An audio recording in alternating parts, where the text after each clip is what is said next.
How's it going, everybody? Lampini here again, and today we are going to be reviewing Week 18 of the 2024 NFL season. So this is it, guys. We are on the final week of the regular season, Week 18. Not too long ago, we only had a 16-game season. Now we have a 17-game season. Just another week of football to me. So getting right into it, I was 12-4 with my predictions last week. A lot of the games that I got wrong weren't that consequential. One of the big ones was that the Bengals did beat the Broncos, which is adding a lot of intrigue to the playoff picture, and we'll go over that a little bit when we go over the Broncos and Bengals and all those guys that are playing. And then I got the Colts game wrong. The Giants ended up beating the Colts, which is bad for both teams. Colts are now officially eliminated. The Giants got out of the number 1 overall spot. And then the Raiders beat the Saints, and the Jaguars beat the Titans. I mean, the typical Raiders losing their draft position. Who knows what's going to happen with them, but that'll be a discussion for the offseason. So I was 12-4 with my predictions, and then for the season, I'm 183-73. So pretty solid performance there by me, if I do say so myself. We're coming down to the nitty-gritty. When I go over the wild card, I'll go over my final predictions, and then we can finally see how I did, percentage of winnings, yada, yada, yada, so on and so forth. But predictions have been going pretty well. I'm very impressed with my predictions, but, you know, when you're a football genius like me, it's pretty easy to tell who's going to win what games and so on. So let's kick things off. Now, actually, I do want to say this. It looks like a lot of the games are going to be flexed at the time of recording this. We don't know when certain games are going to happen. So I'm just going to go starting with what ESPN had as the first game and then work our way down. So let's get started. So first up, we have the Carolina Panthers at the Atlanta Falcons. The Falcons lost to the Washington Commanders in a tough game. They played well, but we just played better. They could have won that game. It was a very winnable game. Their backup kicker was short a 56-yard field goal, which you don't really see that often. When that kick happened in the Commanders game, I was like, oh shit, we lost. And the commentator went, is it long enough? No! And I was like, okay, I guess we're going to overtime then. Believe me, I was not complaining. And then as for the Panthers, they got demolished by the Tampa Bay Buccaneers 48-14. The Buccaneers are now 9-7. The Falcons are 8-8. So the Falcons need to win this game, and they are very dependent on the Buccaneers losing. And I think that's the only way they're going to make it to the playoffs.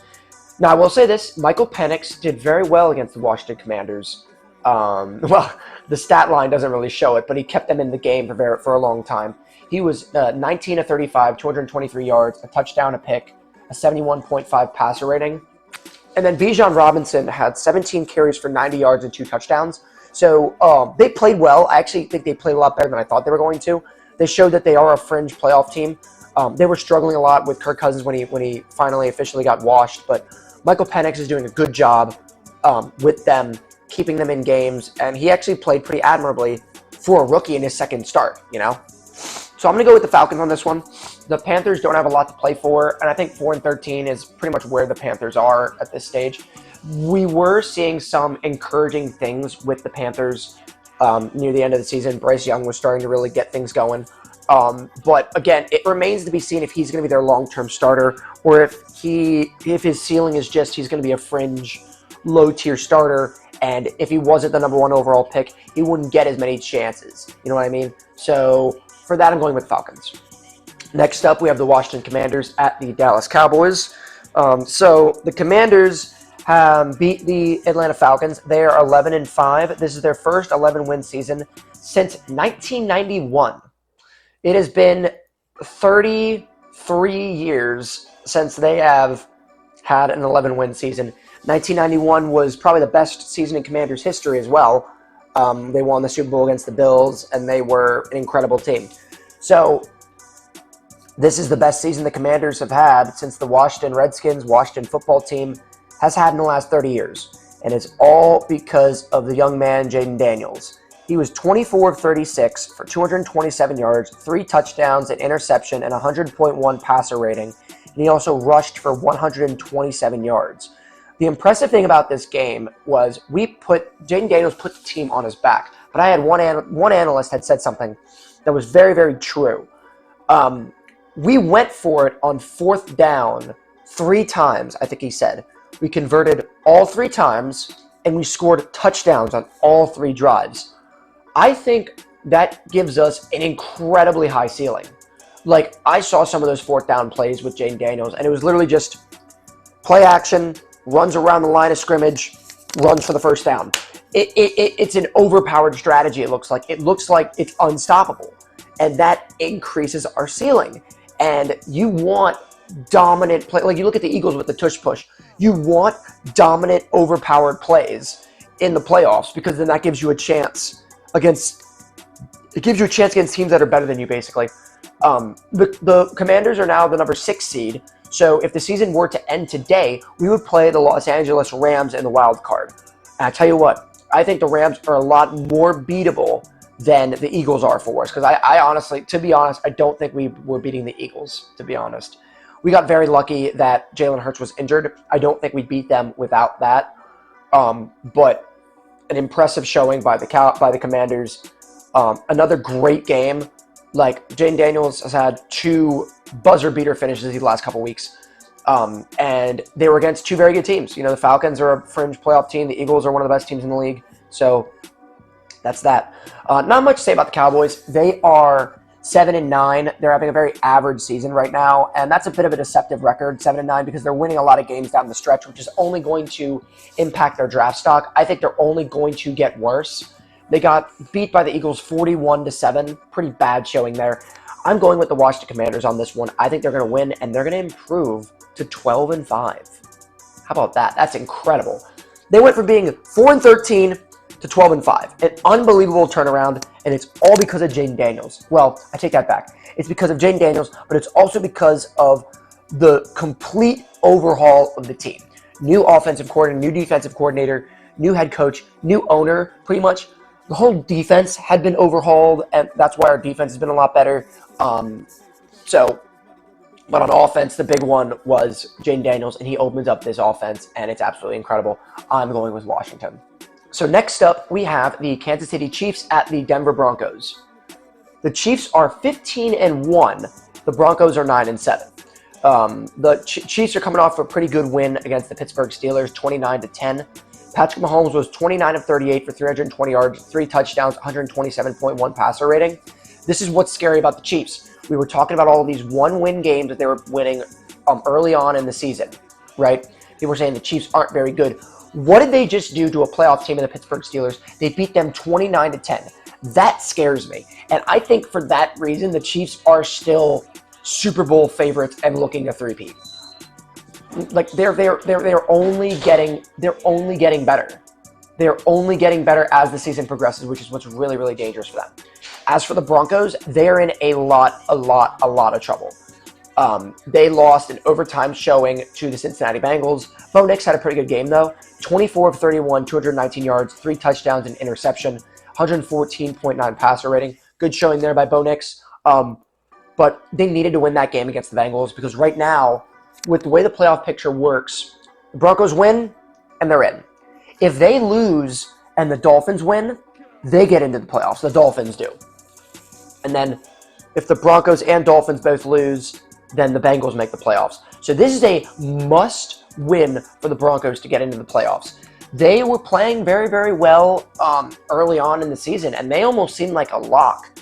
But if they lose to the Chiefs, it would be their 3rd straight loss. So losing 3 straight games down the stretch is a very, very tough order. And I think a lot of it just comes to Bo Nix being a rookie and not being ready yet. And I think that's a testament to what Jaden Daniels is able to do. How he's able to turn this team around. You're seeing what Bo Nix is able to do as a rookie, which is still good. It's still good for a rookie performance, right? It's just not up to snuff, you know? I'm going with the Chiefs on this one. They're just looking stronger and stronger and stronger as the season progresses, and I think that's very, very scary. They're playing their best football now, and with that being said, you know, they are looking extremely tough. I am going with the Chiefs. Okay, guys, next up, this is good. This is the game of the week. We have the Minnesota Vikings at the Detroit Lions. Now, this is the very first time 2 14-win teams have played each other in the regular season. Yes, really. Well, because, usually it was always just 14-2, right? It's very often you'll have two 14-1 teams playing each other. But this, to put it simply, this is a huge game. It's for the number 1 seed, and it's for the division. So it's going to be a very, very interesting game. The Vikings beat the Green Bay Packers 27-25, which is a very impressive showing by them that they were able to do that, because the Packers are one of the best teams in the NFL as well. They have a 124-point differential. The Vikings have a 122-point differential. The Lions are officially at 200. They have a 200-point differential, which is very impressive. Anytime a team gets a 200-point differential, they're one of the all-time greats, So the Lions beat the 49ers. They were looking a bit sluggish early on in that game, but they righted the ship and they managed to win. They scored 40 points. So I am going with the Lions on this one. This is going to be an incredible game. I don't know who's going to win, because it really could go either way. This is one of the biggest toss-ups in the entire Week 18. But like I said, the winner is most likely going to get the number 1 seed, and then they're also going to get the division as well. So it's a matter of pride, but this could be the difference between a bye week and not a bye week. I'm going with the Lions, though. It's at home. Their defense looked a bit suspect against the 49ers, but I think their offense is so supercharged that they can outscore any team. So I'm going with the Lions. Next up, we have the Chicago Bears at the Green Bay Packers. I'm going to be quick with this one. The Packers are going to win. The Bears lost to the Seattle Seahawks 6-3. So the Bears just scored a single field goal. That's all they were able to do. I've said it once. I've said it a million times. They have not won a game since the Hail Mary. It is one of the most disappointing seasons in probably Chicago Bears history, given the hype, given all the draft picks they got from the Panthers, given that they had Caleb Williams, the new hot quarterback, who, incidentally, I'll go over his stats really quick. He was 16 of 28, 122 yards, an interception, and a 53 passer rating. He was sacked 7 times. He has been sacked over 60 times this season, and I think we're looking at like top 5, top 4 all-time sacked seasons for Caleb Williams. So this poor guy has nothing to work with. He is getting eviscerated out there, and the Bears need to do something to put Caleb Williams in a better situation to succeed, because right now he's getting eaten alive, and he is playing, he's playing pretty decent football. It's clear that he has talent. The team around him is just garbage. The offensive line does not protect him. When the offensive line can't protect, you can't get the ball to the skill position players. You can't get the ball to Keenan Allen or DJ Moore or Romeo Odunze. You can't get him to any of those guys. So it just stinks, Well, it doesn't stink because I don't really care about the Bears that much. It doesn't really matter to me. The Packers are going to win. They're going to improve to 12-5. That's why Washington needs to win this game against the Cowboys so they can hold on to that number 6 seed. It's a matter of pride for me, because if there wasn't 7 teams in the playoffs, then they wouldn't have made it. So that's why I'm like, okay, if we get the 6th seed, even if the extra playoff spot wasn't there, we would have made it. But it doesn't really matter. It doesn't really matter now. We clinched last week, but I would much rather avoid facing the Eagles, which is why I want that number 6 seed. I'm going with the Packers. I think they're going to win. Next up, we have the Houston Texans at the Tennessee Titans. Again, I am going to go with the Texans. I'm going to go very quick here. They got absolutely eviscerated by the Ravens, 31-2, though. What was interesting about that game was it was 10-2 at one point. And the Houston Texans got a safety. They moved the ball down the field into the red zone. It was 4th down, and they had a chance to basically tie the game. They went for it on 4th down, and they missed it. And then it was pretty much all over after that. CJ Stroud is having a pretty off season. He was 17 of 31 for 185 yards and an interception, a 59.2 passer rating, but he was also sacked 5 times. So I think that the big step forward people were expecting the Texans to make didn't necessarily happen. They've been kind of the same team, I would say, but they've also been eviscerated by injuries. Stephon Diggs was out, Tank Dell is out, Nico Collins was out for a while, so they've been dealing with a lot of injuries. And this is a team that I think you would want to play in the playoffs. But the Texans are going to finish up this game, and they're going to finish 10-7. They're going to win their division, no problem. I'm going with the Texans. Next up, we have the Jacksonville Jaguars at the Indianapolis Colts. Kind of an irrelevant game. The Colts lost to the Giants 45-33. They lost 45-33. Terrible. Joe Flacco played in relief of Anthony Richardson, which again is very concerning to me. The Colts are in the worst kind of quarterback purgatory here because, like, this was basically Anthony Richardson's rookie season. He played well his actual rookie year, or he played about the same. So the lack of progress, I think, is pretty concerning, and I think that you are still going to have to give him the start in round 1 next year. But if by the 6th or 7th week he's not showing progress, you got to bench him, and you got to get a head start on 2026. Because, like, he's an athletic phenom for sure, but he has not done a whole lot. Like, I think a lot of people expected him to make a big jump based on his potential, but he may just not be that guy. He may just not be a NFL caliber quarterback, to put it simply, and it sucks because the Colts put so much time and investment onto him, but it didn't work. This might be an example of maybe the Colts getting Kirk Cousins, and if Anthony Richardson can't get it done, you slot Kirk Cousins in there, and then he can kind of play in relief, and then you can draft a quarterback, and you can have Kirk Cousins play until he's like 38 or 39, and then whatever you're like. Ever since Andrew Luck retired, the Colts haven't been able to lock down that quarterback. Veteran. Matt Ryan, Phillip Rivers, Carson Wentz, Jacoby Brissett. Like, they've been trying really hard, and then they finally went with a young guy in Anthony Richardson, and it hasn't worked out. So the Colts are going to win this game. It's going to be a pretty meaningless game, though, but they really need to do a lot of work in the offseason because right now they're in the worst kind of purgatory right now. I am going with the Colts. Next up, we have the Los Angeles Chargers at the Oakland Raiders. The Las Vegas Raiders, excuse me. The Chargers beat the Patriots 40-7. Not much to say there. Justin Herbert was 26 of 38, 281 yards, 3 touchdowns, 116.2 passer rating. The Chargers are operating on all cylinders, and they have been, they haven't been too much of a surprise because we all know how good Jim Harbaugh is. So it hasn't been too much of a surprise that the Chargers have been doing really well. As for the Raiders, they beat the Saints 25-10, a meaningless victory that's only going to tank the Raiders' draft stock. The Chargers are going to win this game. Not much to say about that. They're going to improve to 11-6, and it's going to be very interesting to see what happens in the playoffs with the Chargers. They could upset some teams. When we go over the playoff picture, we'll have a more clear idea of who's playing who. Not too much is really going to change. So when we get into that, we will see what's what, who's playing who, and then we'll see what's up. So next up, we have the Seattle Seahawks at the Los Angeles Rams. The way it stands now, the Seahawks, I don't think are officially eliminated yet.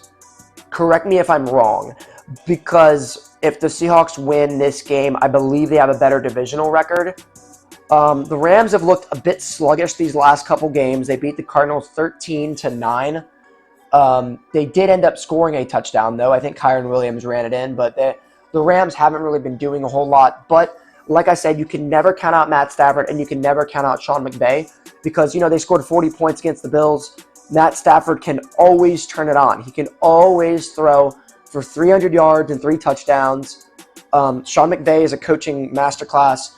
I think the Seahawks' Cinderella run is over. They really played above their weight, and I think they need to start investing in the future because I don't think Geno Smith is the future of that team. He's played all right, but he hasn't played great, and for that reason, I'm going with the Rams. Next up, we have the Buffalo Bills at the New England Patriots. The Patriots got destroyed by the Chargers, as previously mentioned, and the Bills destroyed the Jets 40-14. Josh Allen was 16 of 27, 182 yards, 2 touchdowns, no interceptions, 104.2 passer rating.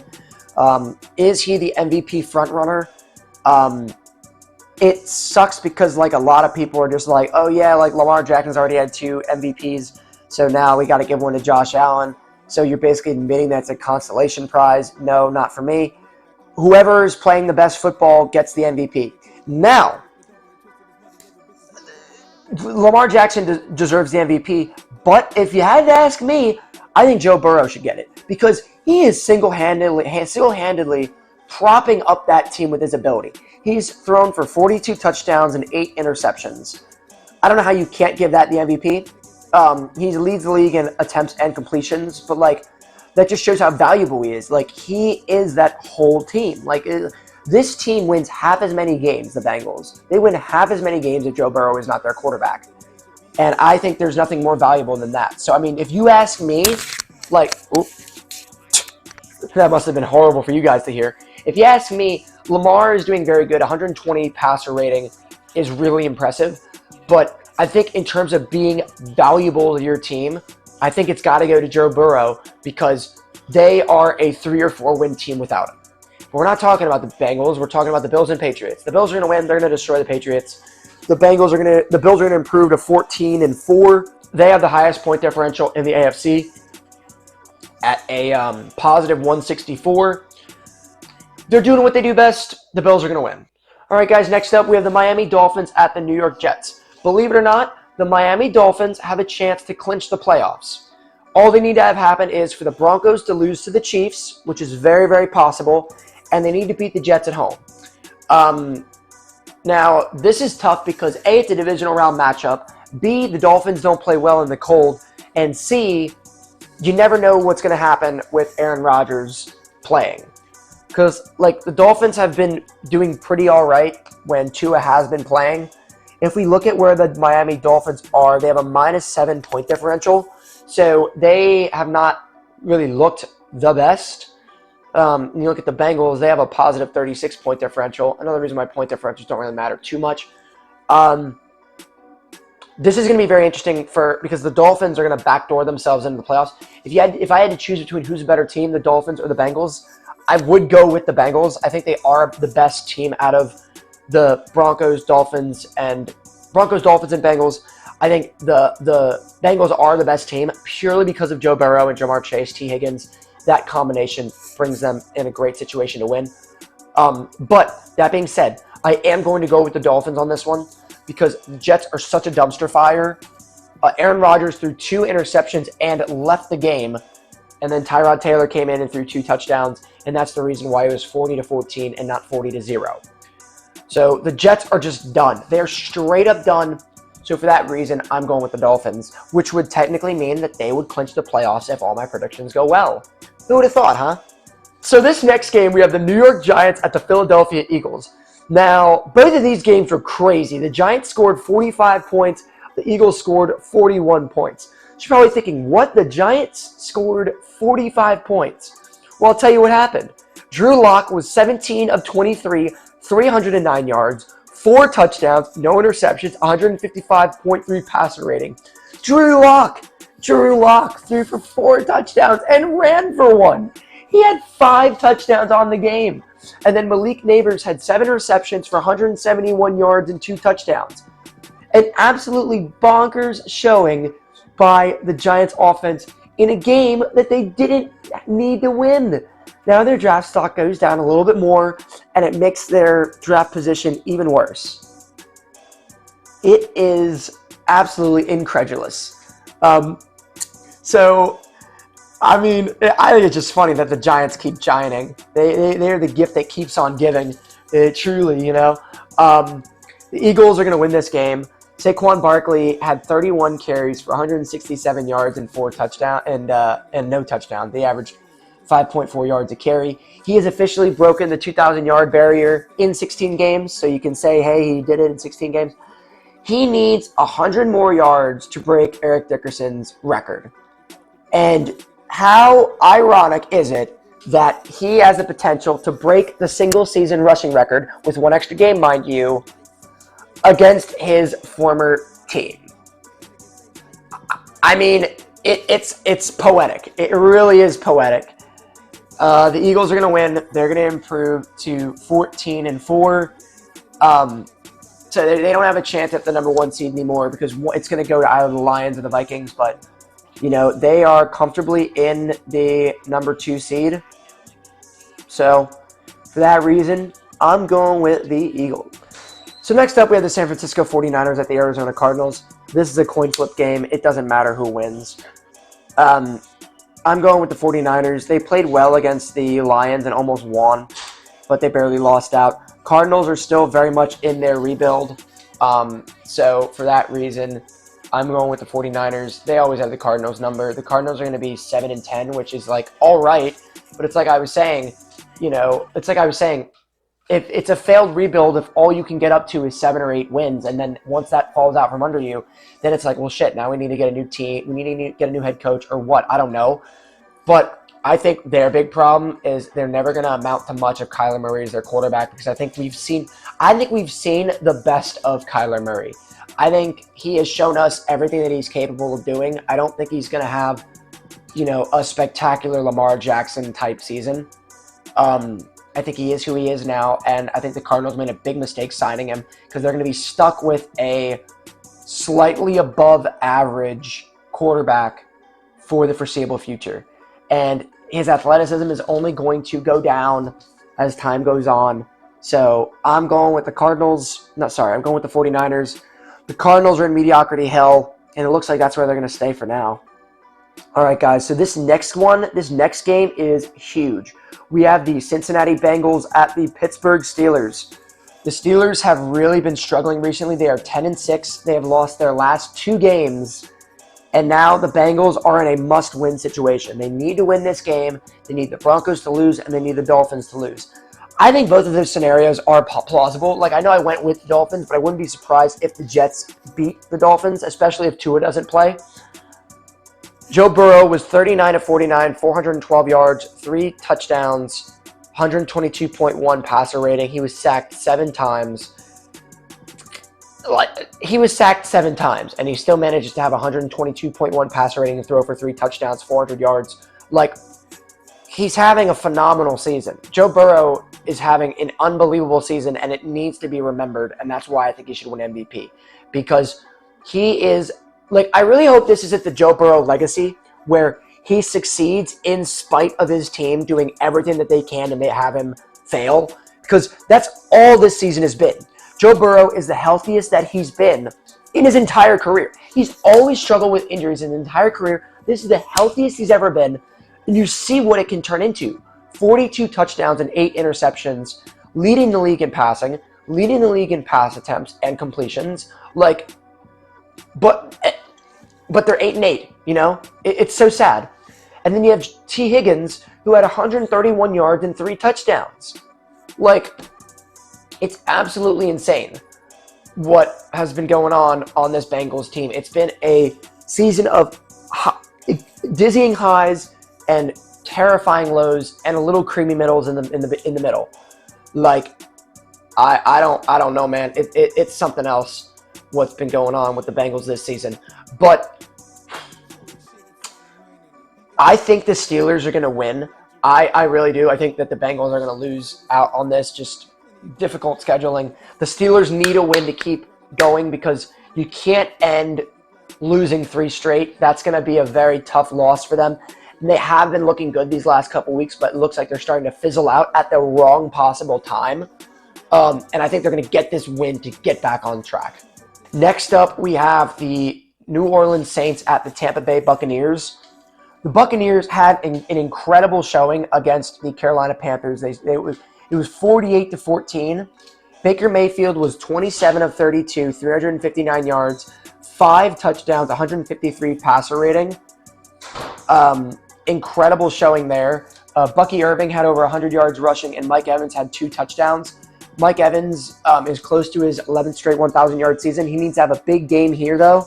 And to be honest, I think it's going to happen. The Saints aren't really much. They scored 10 points against the lowly Raiders.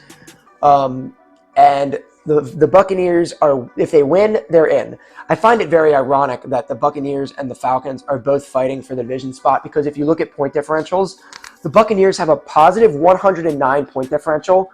The Falcons have a minus 28. Yet, it's still a fight for the division, But I see no reason why. Like, if the Buccaneers lose to the New Orleans Saints here, they don't deserve to make the playoffs. Like, that's a team that you should walk all over. So for that reason, I'm going with the Buccaneers. I think they're going to win. Next up, we have the Cleveland Browns at the Baltimore Ravens. I'm going to be quick with this one, too. The Ravens scored 31 points against the Houston Texans, and they're starting to return to their form that we saw at the end of last year. This is an example of a team that's getting hot at the right time.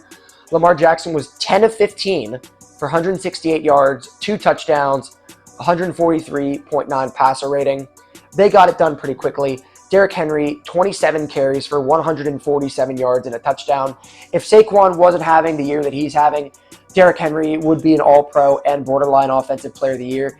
He has 1,700 rushing yards and 14 rushing touchdowns.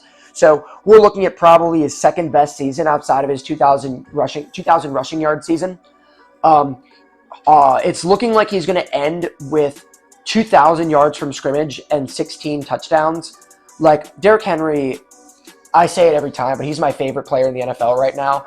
If he has 2 more 1,000-yard seasons, he is going to get close to cracking top 10 all-time career rushing yards. And at that point, if he has 2 more, that's 8 straight, big, dominant seasons. And if he has 10-plus rushing touchdowns there, you're looking at 8 straight seasons with 1,000 yards from scrimmage and 10-plus rushing touchdowns. 8 straight years, that's Hall of Fame. He's got to go in the Hall of Fame, first ballot Hall of Famer. I think he's already a Hall of Famer if you ask me, but he's only going to strengthen his case if he does even more after this year. At age 30, if he does stuff at 31 and 32, usually that's when running backs start to decline. He has shown 0 signs of declining in his age 30 season. 1,700 rushing yards, 2,000 yards from scrimmage, 16 rushing touchdowns. The Ravens are going to win this game. I don't know why I'm still talking about it.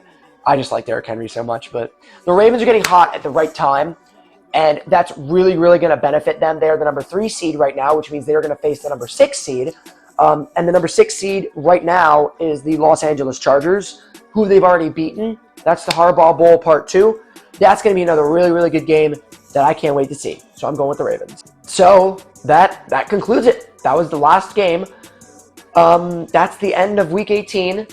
We're going to go over the power rankings and the playoff picture now. So if we're looking at the power rankings, again, I don't think much has changed here. I'm going to go, well, actually, some things have changed. Number one, I'm going to go with the Chiefs. I am going to put the Chiefs number 1, despite only having a positive 97-point differential. They're 15-1. The reason why they're number 1 is these last 2 games, they've been playing their best football, which means I think they're just getting stronger. Mahomes hasn't thrown an interception in 7 weeks, so they're playing at the top of their game now, and I think that's incredibly dangerous. That puts them at number 1 for me. Number 2, I'm going to go with the Lions. They are still, a top team, 200-point differential, the number 1 offense. Lions are number 2. Number 3, I'm going to go with the Philadelphia Eagles. They are extremely close with the Buffalo Bills. The reason why I have the Eagles going higher is because they have the number 1 defense in the league. Buffalo has shown that they can outscore teams, but you need a good defense to win championships, and I'm afraid that if they went against the Eagles, for example, the Eagles would outscore them, and their defense would hold Josh Allen to a certain amount of points. Number 4, I'm going with the Bills. Still one of the top teams in the league. Josh Allen, MVP candidate, although I don't think he should win it. And then number 5, I'm going with the Minnesota Vikings again. It's been the same 5 teams the last couple weeks, but I can't help it.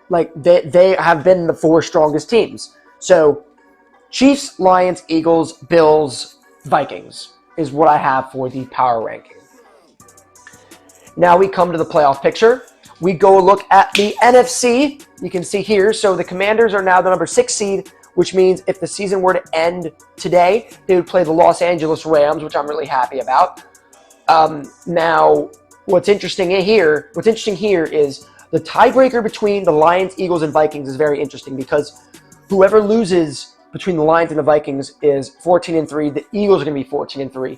How is that going to change things? Does that mean that if the Lions lose, does that mean the Lions drop down to the number 5 seed and they have to play the Buccaneers? Or do the Eagles drop down to the 5 seed? I don't know what that would turn into. Well, no, they wouldn't be the number 5 seed. Well, actually, never mind, because they win the division. So only the Lions and Vikings can switch. Yeah, okay. Ignore what I said. Yeah, only the Lions and Vikings can switch places here. And yeah, that's going to be very interesting. So the Packers are playing the Eagles, which, believe it or not, I think the Packers can upset the Eagles. The Vikings are playing the Bucks, which is going to be a really good game, and the Commanders are playing the Rams. Again, I think the Commanders can beat the Rams. If the Falcons win and the Buccaneers lose, the Falcons backdoor themselves into the playoffs. If the Seahawks win and the Rams lose, correct me if I'm wrong, I might be wrong, but the Seahawks backdoor themselves into the playoffs. So not too much going there. As for the AFC, the only big changes that are going to happen here is, well, if the Steelers lose again and the Chargers win, they're going to swap. The Steelers are going to go to the number 6 seed. And then I went over the hypotheticals with the Broncos, Dolphins, and Bengals. If the Broncos win, they're in.